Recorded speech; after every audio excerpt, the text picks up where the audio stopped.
दलित दस्तक के सभी दर्शकों को जय भीम। देश के 5 राज्यों में चुनाव का बिगुल बज चुका है और तमाम राज्य अपनी अपनी तैयारियों में जुटे हैं। तमाम पॉलिटिकल पार्टी अपनी तैयारियों में जुटी हुई हैं।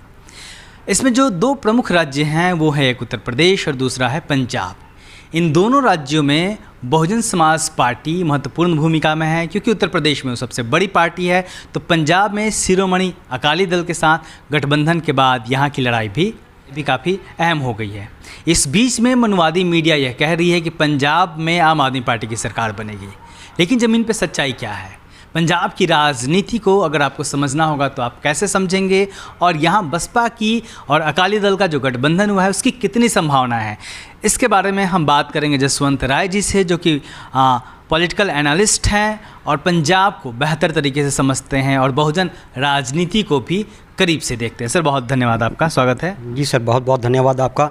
आपने हमारे यहाँ पंजाब के बारे में, जो पंजाब की हमारी बहुजन समाज की जो राजनीति है उसके बारे में बात करनी चाहिए।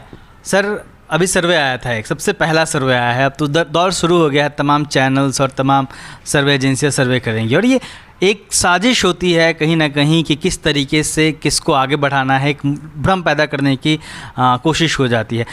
सर्वे कह रहा है कि पंजाब में आम आदमी पार्टी की सरकार बनेगी, तो उसके बारे में आप क्या कहेंगे? जो 2014 में और 2017 में जो पंजाब के अंदर इलेक्शन हुए हैं, तब भी इसी सी वोटर ने पंजाब के अंदर जो ये आम आदमी पार्टी है इसके बारे में बहुत बड़े बड़े दमगजे लगाए थे। लेकिन धरातल पे क्या हुआ, जब इनके साथ पंजाब के अंदर पूरा किसान का वर्ग जुड़ा हुआ था, NRI वर्ग जुड़ा हुआ था, स्टूडेंट बहुत बड़ी गिनती में जुड़ा हुआ था, और यहाँ तक कि हमारा जो बहुजन समाज है, वो बहुजन समाज के जो विशेषता हमारा बिल्कुल नीचे वाला भाग है वो बहुत अच्छे तरीके से उनके साथ जुड़ा हुआ था। लेकिन अब पंजाब के अंदर जो स्थिति है वो स्थिति बिल्कुल बदल चुकी है। क्यों बदल चुकी है? क्योंकि आज पंजाब के अंदर सबसे बड़ी पार्टी जिसके पास करीब 28% वोट उसके पास है, और सबसे बड़ा जो घटक पंजाब का है 29 जो अगस्त की पंजाब के अंदर बहुजन समाज पार्टी ने एक बहुत बड़ी रैली करके अपने दम के ऊपर ये दिखा दिया है कि इतनी बड़ी रैली तो शायद किसी और पार्टी ने भी नहीं करी होगी। तो ये 2 घटक जो सामने आ चुके, तो उसके बाद ये सी वोटर वालों ने लोगों के अंदर भ्रम पैदा करने के लिए ये कहा कि इतना बड़ा हो जाएगा, लेकिन ऐसा कुछ भी आज तो ना किसान इनके साथ हैं, ना वो स्टूडेंट विंग इनके साथ है, ना ही NRI विंग इनके साथ है, और बहुजन पार्टी के साथ तो बहुत बड़ा जो घटक है वो सामने आ चुका है। सर, पंजाब की अगर राजनीति को समझना हो तो किस तरीके से समझेंगे? पंजाब किस तरीके से वोट करता है, यहाँ के लोग किस तरीके से वोट करते हैं, कितने भागों में बटा हुआ पंजाब? पंजाब के 3 क्षेत्र बड़े हैं जिनको अपन दोआबा, माझा और मालवा बोलते हैं। दोआबा, माझा, मालवा, इन तीनों में अगर हम बहुजन राजनीति की बात करें तो वोट कास्ट होता है, वो भी जो मालवे का वोट है वो किसान के ऊपर निर्भर करता है। जो माझे का वोट है वो कुछ भाग किसान के ऊपर निर्भर करता है, और उसके बाद कुछ भाग जो है वो जो दलित समुदाय है उसके ऊपर निर्भर करता है। लेकिन जो दोआबे का भाग है, दोआबे के अंदर जो दलित समुदाय है ये सबसे ऊपर है, और ये इतना जागरूक है कि ये सबसे ज़्यादा बहुजन समाज पार्टी को वोट करता है। हाँ, इसमें एक चीज़ और है कि दलित समुदाय जो है वो 3 बड़े भागों में भी बंटा हुआ है। वो 3 बड़े भागों में एक भाग है जो श्री गुरु रविदास महाराज जी को मानता है, तो उनके अनुयायी हैं, और दूसरे हैं जो कबीर पंथ के अनुयायी हैं, और तीसरे हैं जो महर्षि वाल्मीकि जी के जो अनुयायी हैं। तो इन तीनों के अंदर भी थोड़ा थोड़ा जो है अलग अलग ढंग से सोचते हैं। तो यहाँ पंजाब के अंदर आज की स्थिति जो है बिल्कुल बदल चुकी है। वो स्थिति बदली हुई इसलिए है क्योंकि पहले कांग्रेस एकाधिकार रखती थी, तो कांग्रेस ने लोगों के अंदर एक भ्रम पैदा कर रखा था कि जो कुछ भी किया है वो केवल और केवल कांग्रेस और गांधी ने किया है। बाबा साहब को यहाँ किसी तरह का स्पेस नहीं उसने आने दिया। यहाँ तक भी था कि कांग्रेस ने अपने वर्कर्स के अंदर ये एक बात प्रचलित कर रखी थी कि आप लोगों के घर के अंदर बाबा साहब की तस्वीर नहीं होनी चाहिए। तो जैसे ही बाबा साहब हमसे चले जाते हैं तो 1956 के बाद स्थिति बदल जाती है। मान्यवर साहब पर्दे पे आ जाते हैं। मान्यवर साहब जैसे ही आते हैं तो कांग्रेस भी अपने आप को थोड़ा सा बदल लेती है। बदलने के साथ क्या करती है कि अब वो बाबा साहब को तो अपने कंधों पे उठा लेती है, मान्यवर साहब का जो सीधे सीधे विरोध करना शुरू करती है। और उसके बाद अब स्थिति और बदल चुकी है, अब मान्यवर साहब भी जा चुके हैं, तो मान्यवर साहब के जाने के बाद अब मान्यवर साहब को भी कंधे पे उठा लिया है, बीजेपी भी उठा रही है, अकाली भी उठा रहे थे, तो कांग्रेस भी उठा रही है। जमीन पे क्या स्थिति है राजनीतिक रूप से देखें तो, मुकाबला किसके किसके बीच है यहाँ पे? अब जो पंजाब की स्थिति है वो अगर हम जो पीछे किसान आंदोलन चल रहा है इसको मद्देनज़र रख के देखते हैं तो पंजाब के अंदर बीजेपी बिल्कुल ज़ीरो लेवल पे जा पहुंची है। इसके बाद जो आम आदमी पार्टी का इतना बड़ा सी वोटर ने बात करी है, वो उसको अगर गौर से देखें तो ज़मीन उसके पास यहाँ भी नहीं बची है। तो यहाँ जो आज के समय के अंदर पंजाब के अंदर कांग्रेस पार्टी रूल कर रही है, वो उसके घर के अंदर इतना बड़ा क्लेश चल रहा है कि उनको ये नहीं पता कि उनका प्रधान कौन है, उनका चीफ मिनिस्टर कौन है, उनके मिनिस्टर कौन है। 4.5 साल के अंदर उन्होंने कोई काम नहीं किया।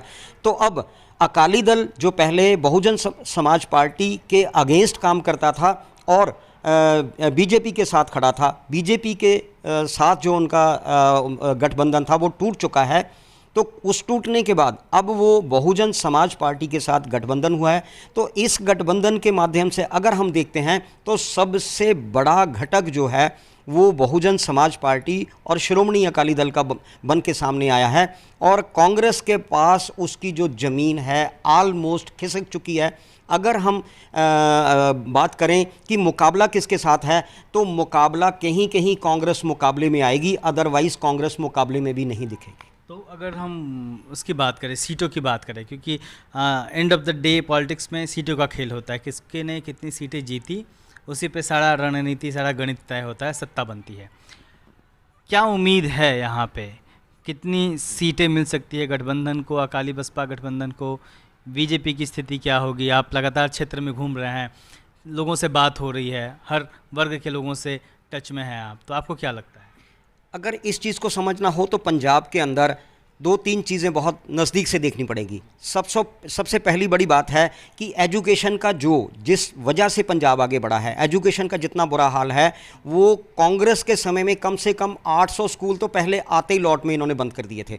उसके बाद दूसरा भाग आ जाता है कि जो लोग पढ़ के आएंगे उनको नौकरी चाहिए, तो नौकरी वाला भाग पूरे पंजाब के अंदर आज की डेट के अंदर अगर एक एग्जाम्पल शायद दलित दस्तक ने ही बहुत बड़ी न्यूज़ ये लगाई थी कि पंजाब के अंदर 1153 पोस्टों के लिए पटवारी की नौकरी के लिए 2,53,000 लोगों ने अप्लाई किया नौकरी के लिए, टेस्ट में बैठे। अंदाज़ा लगाइए कि एक छोटी सी नौकरी के लिए इतने बड़े लोग आए, तो इसका मतलब यहाँ नौकरी वाला पार्ट ख़त्म हो चुका है।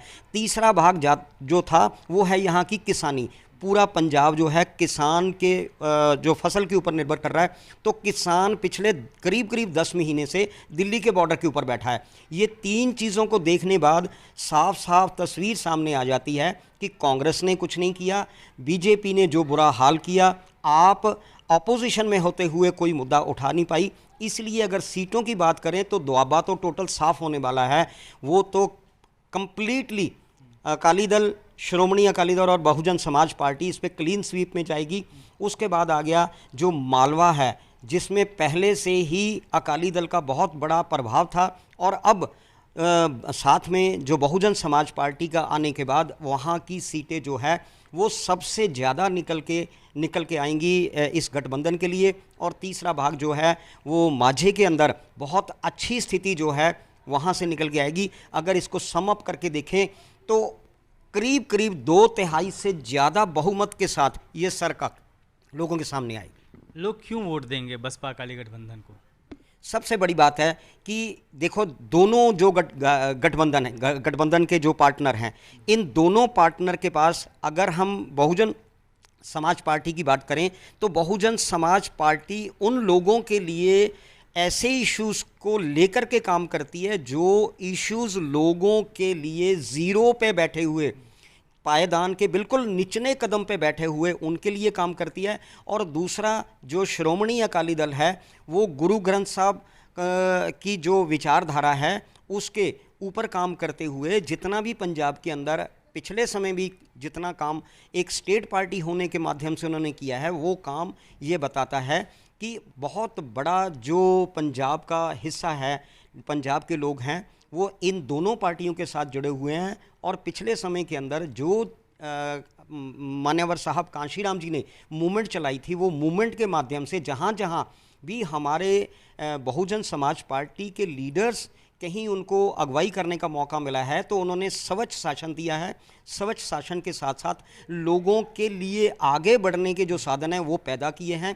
इसलिए लोग यहाँ भी आज, पहले वो लोगों को टेस्ट करते थे, आज वो लोगों को पता लगा है कि अगर कोई आगे बढ़ने के लिए साधन पैदा कर सकता है तो बहुजन समाज पार्टी कर सकती है, इसलिए आएंगे।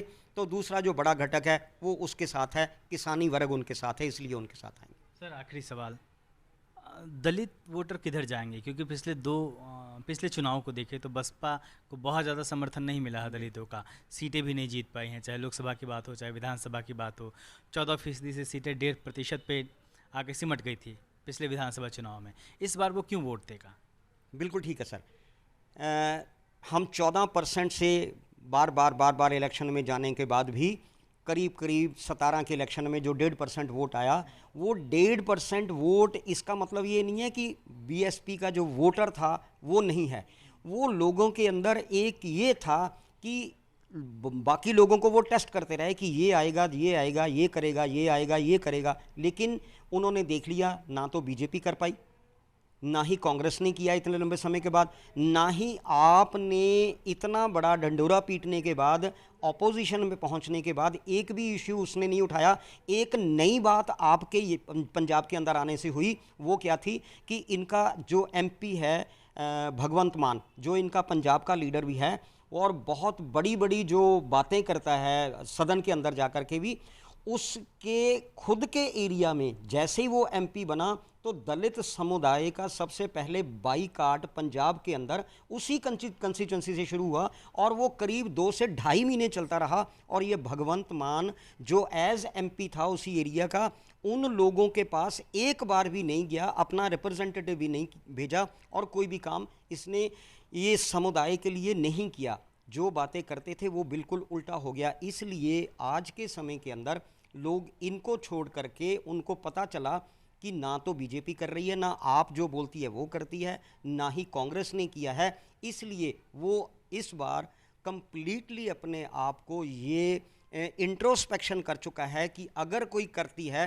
तो बीएसपी करेगी। इसलिए वो उसने दिखा दिया है 29 अगस्त की रैली के अंदर, जहाँ पे मान्यवर साहब भी नहीं थे और बहन जी भी नहीं थे, दोनों हमारे बड़े लीडर पंजाब में आते थे तो बड़ी रैलियां होती थी, लेकिन ये वाली रैली इतनी बड़ी हो करके उसने साबित कर दिया है कि लोग जो है वो एक मुश्त वोट डालने के लिए बीएसपी के लिए आ रहे हैं। तो ये थे यशवंत राय जी, जिनका दावा है कि ज़मीन पर बहुजन समाज पार्टी और अकाली गठबंधन मजबूत स्थिति में है और निश्चित तौर पे जिस तरीके से गठबंधन हुआ है और जो आंकड़े बताते हैं इसकी ताकत को नकारा नहीं जा सकता। आखिरी फैसला जब विधानसभा चुनाव के नतीजे आएंगे तब सामने आएंगे, लेकिन पंजाब में बसपा और अकाली गठबंधन बड़ी लड़ाई की ओर बढ़ रही है और बड़ी ताकत के रूप में उभर रही है।